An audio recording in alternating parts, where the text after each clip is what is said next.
From Interior Alaska's most trusted news source, this is the Fbx Evening News.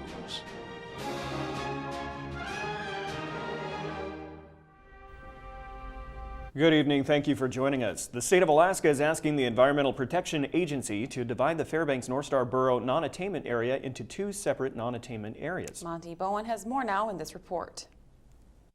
The current borough non-attainment area was formed in 2009 when the area failed to meet federal standards for fine particulate matter. Studies have linked PM 2.5 pollution to a variety of health problems. As it stands now, the current non-attainment area will go to a designation of serious in June and could get worse if improvements aren't made. And because of that, there's going to be more increasing requirements for us. In fact, we'll have to submit a new plan by the end of December 2017. With these designation as serious, we'll be required to do what's called best available control technologies. And then if we fail to meet attainment by 2019, we will have to put in most stringent measures. Fairbanks North Star Borough Mayor Carl Castle said he thinks it's a good idea.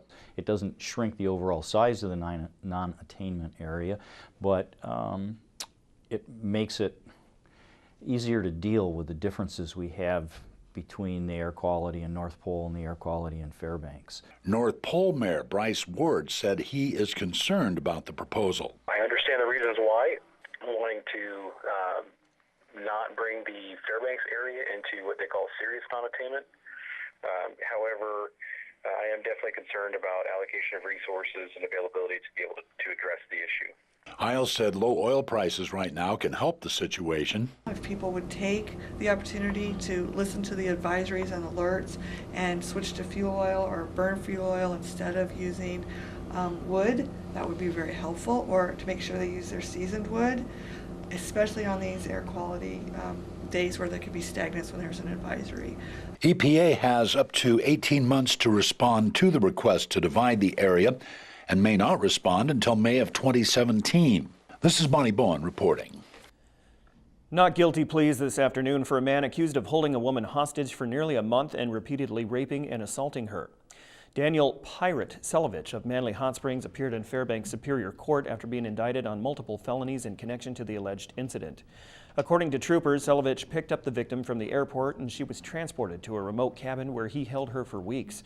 The woman was eventually rescued after Facebook messaging a friend saying she was in dire need of medical attention. A military medevac was sent to pick her up and she was taken to Fairbanks where she told troopers about the alleged events. Selovich is due to stand trial in January in Nenana. Attorneys for the man accused in the homicide of his wife are seeking his indictment be thrown out yet again. John McDonald was back in court this afternoon after being re-indicted for a second time in the case. Police have coined the death of Crystal McDonald an induced suicide because they say her husband handed her a fully loaded gun and enticed her to play a game of Russian roulette. McDonald's original indictment was recently thrown out by Judge Bethany Harbison after she found incriminating statements made by McDonald were obtained illegally by Fairbanks police. Today, his attorneys asked the judge again to dismiss the indictment based on evidence presented to the grand jury that they feel was improper. Harbison took the matter under advisement. So John's act of handing Crystal a gun did not produce the result of Crystal's death. 3 choices Crystal made, 3 acts: taking the gun, making the decision to end her life, using the gun. Okay, so the John's act of giving her the gun did not result in her death. That's an element that must have been proven for John to be held liable for recklessly or negligently causing Crystal's death. Not what is going on here. Crystal has a state of mind. Mr. McDonald has a state of mind. And those play a role because based on their experiences, based on what transpired beforehand. The affairs, the fights, the drinking, all of it leading up to May 20th puts Crystal in a specific position. When we come back, we'll tell you the dangers of overeating on Thanksgiving in this week's edition of our Health Report. Also, we have a special report on permafrost and how it affects the ground beneath our feet. Find out more when we come back. Welcome back. Permafrost is reaching near thawing temperatures, and some scientists say it may begin to change the world around us. Mike Fussell takes a look in part 1 of this special report. Around 70% of the ground in Fairbanks lies on top of permafrost. Scientists say the fragile frozen layer of earth and ice we've built our lives on top of may not be able to support us for as long as we once believed. So we should expect definitely by the mid-century, so about 30 years, actually even less, permafrost in many locations around Fairbanks will start to thaw, even without any disturbances. As frozen pockets of liquid melt within permafrost below the Earth's surface, it changes the landscape above. Airports, animal distributions, and energy infrastructure already in place are just some of the things that scientists say may be at risk. And of course, roads. Officials from the northern region of the Alaska Department of Transportation and Public Facilities, which includes Fairbanks, say permafrost is already one of the largest geophysical challenges they face. The Dalton Highway costs on the order of 2 or 3 times as much per mile to maintain as some of the roads that are further south built on more stable ground, and that's largely because of the permafrost. Curry says climate change is not the primary culprit of the damage he sees, though. Rather, the aggravation of the surface, which leads to the deterioration of delicate layers below. And when unsolid ground can't be avoided, the DOT takes preventative measures. We can remove it and replace it with material that is thaw stable. We can design our roads to try to keep it frozen. Our fourth option is simply to build on it and live with the consequences and the fact that the maintenance is going to be quite a bit higher. But some of the more effective methods of keeping the ground in place are also more expensive. How much can you afford to do during the design and during the construction versus the ramifications of not doing it and having to maintain that road later on? And that's always a struggle, and it's always a balancing act. UAF geophysicist Romanovsky says the process of thawing permafrost in a climate change scenario is gradual, so it's a problem we'll have a little time to think about. Reporting, I'm Mike Fussell. Thanksgiving can be challenging for people managing type 2 diabetes. Monty Bowen has information on how to get through the holidays when there are so many tempting foods and snacks. With so many tempting treats around, how can you make healthy choices that will keep blood sugar stable? Dawn No, a registered dietitian, says it's a good idea to plan your plate. Choose low-carb vegetables for half of your plate, and you keep 1/4 of your plate a carbohydrate food, which can be challenging on Thanksgiving, and 1/4 of your plate a lean protein, and good for us, Thanksgiving turkeys are always a lean protein. That helps control blood sugars. There are also creative ways to cut down on carbs. You can switch from mashed potatoes to mashed cauliflower. A half cup of mashed potatoes has 15 grams of carbs. Half a cup of mashed cauliflower, 5 grams. Instead of topping your sweet potatoes with marshmallows, try using cinnamon. If you're not into substitutes, Don says some people with type 2 diabetes take insulin before their meal for more flexibility during dinner. If you work with your doctor and your diabetes educator, you can take insulin according to how many carbohydrates you're going to eat. It's a little bit more of an advanced skill, but it really helps keep those blood sugars well controlled after the meal. Don says taking a walk or doing some type of physical activity after dinner can help get blood sugar down if you have consumed more carbs than normal. This is Monty Bowen reporting. The Health Report is brought to you by the Ear, Nose, and Throat Clinic, located in the Medical Dental Arts Building, and by Interior Women's Health, located on 1626 30th Avenue. Okay, Joe Cook is next with sports, and he has another Nanook Corner. This week, the women's basketball team hosts their Thanksgiving tournament. Also, Monroe Hockey is doing something right. Find out what that is after the break.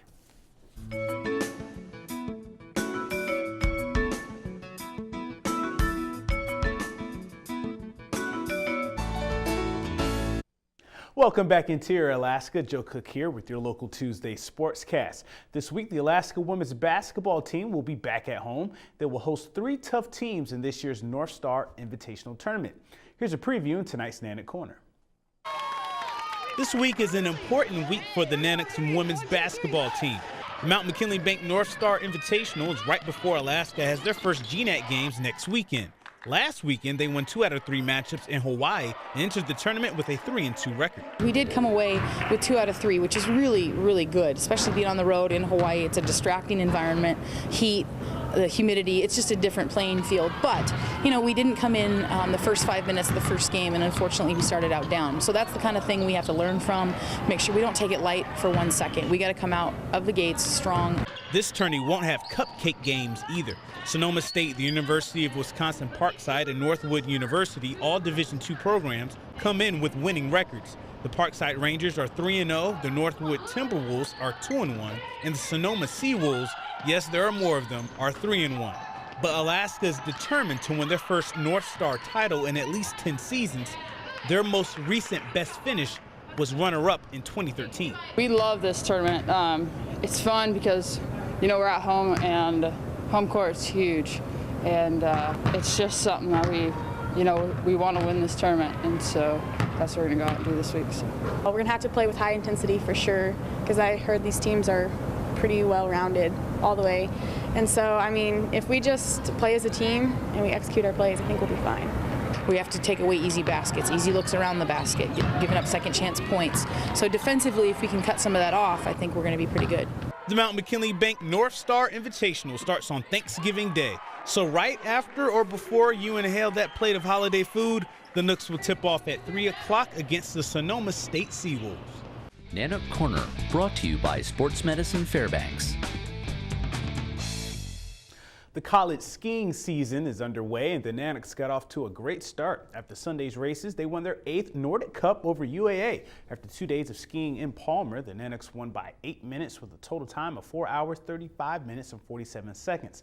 UAF's Big Four of Mike Fehrenbach, Anatina Marxette, Nicole Baith, and freshman Max Donaldson were top 3 finishers both days.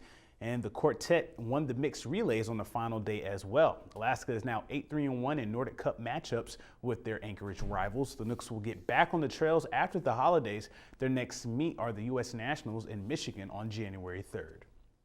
Over the weekend, one Greatland hockey team may have established themselves as the team to beat this year. In the Hutchinson Invitational Tournament finale on Saturday night, the Monroe Rams and the Hutchinson Hawks clashed.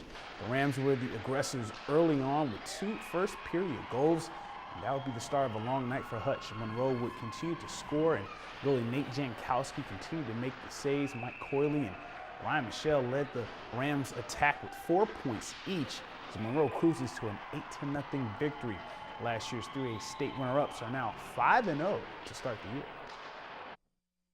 Everybody's clicking, the coaches are doing really good, practices are really fun, everyone is just doing their own thing, and it's great. One of our biggest things that we were really aiming for was obviously to play 3 straight games in a row. You know, when you get 3 games, obviously you get a kind of good feel for where your team is at. The season's early, there's obviously a lot of things that we can continue working on, but I really like the improvement, you know, from top to bottom.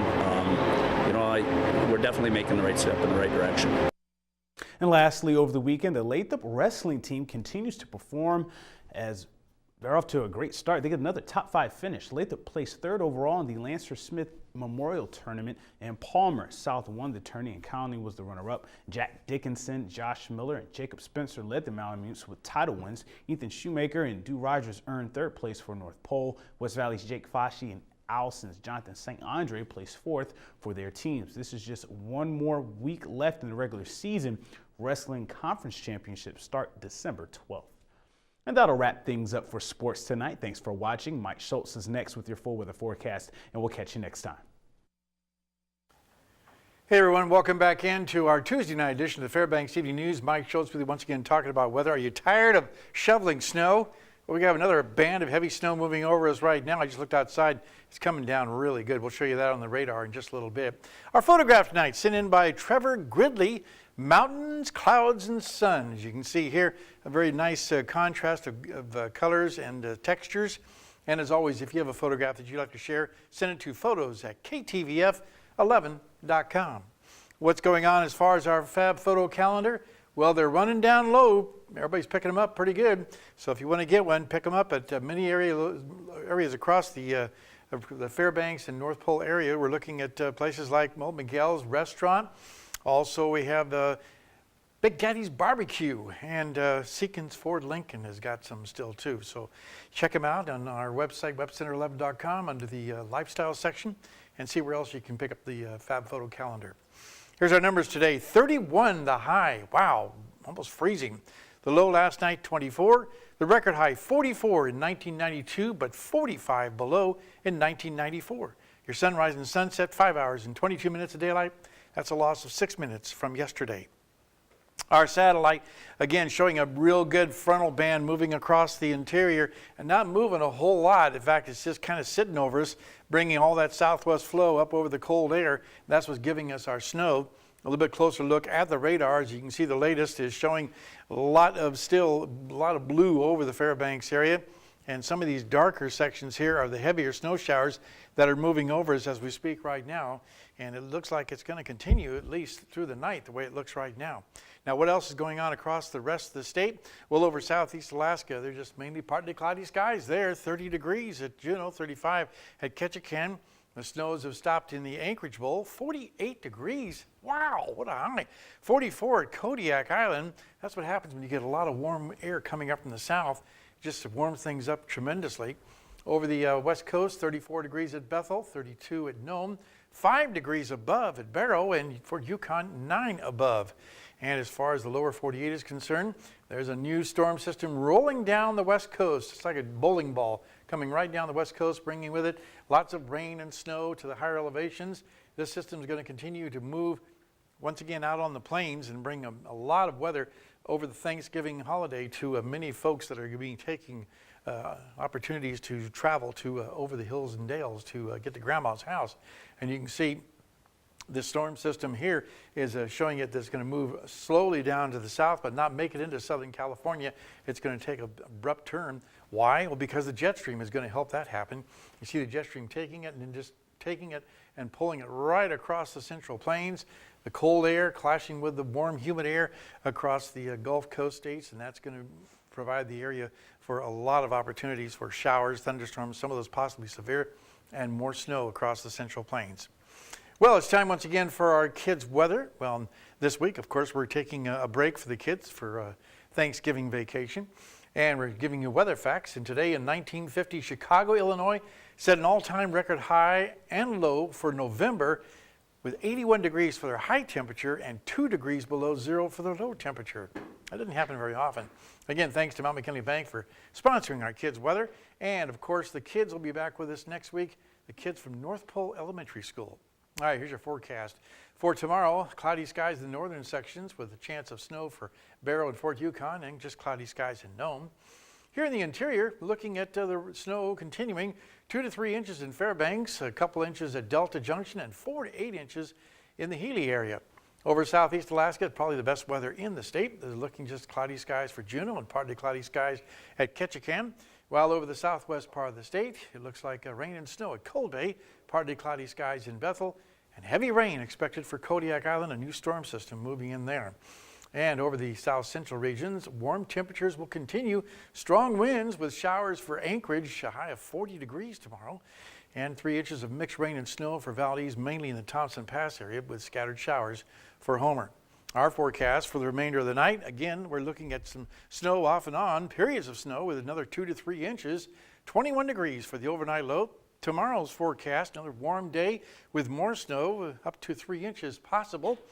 And the 5-day outlook, check this out. Temperatures will continue to be warm all the way across the board, and freezing rain is possible on Friday, Black Friday for all the sales, so keep that in mind. Give yourself plenty of time to get to all your different locations you want to check out there. The snow should stop by Thursday, like I said, and then the freezing rain on Friday, and then just partly cloudy to cloudy skies right on through the rest of the period there. All right. Freezing rain on probably the worst shopping day of the year. Yes. Oh, wow. That is amazing. So get out early, but be safe about it. That's for sure. Yeah. And don't forget to pick up something for me. Shaver. Yeah. All right. That'll wrap up this edition of the Fbx Evening News. We are glad you could join us. Well, tonight on NBC Nightly News, Russian leader Vladimir Putin lashed out today after a Russian fighter jet was blown out of the sky by Turkey. That's up next with Lester Holt. You can join us here 6 days a week at 6 and 11 or online anytime at webcenter11.com. All right, from all of us here at the News Center, drive safely and have a good night.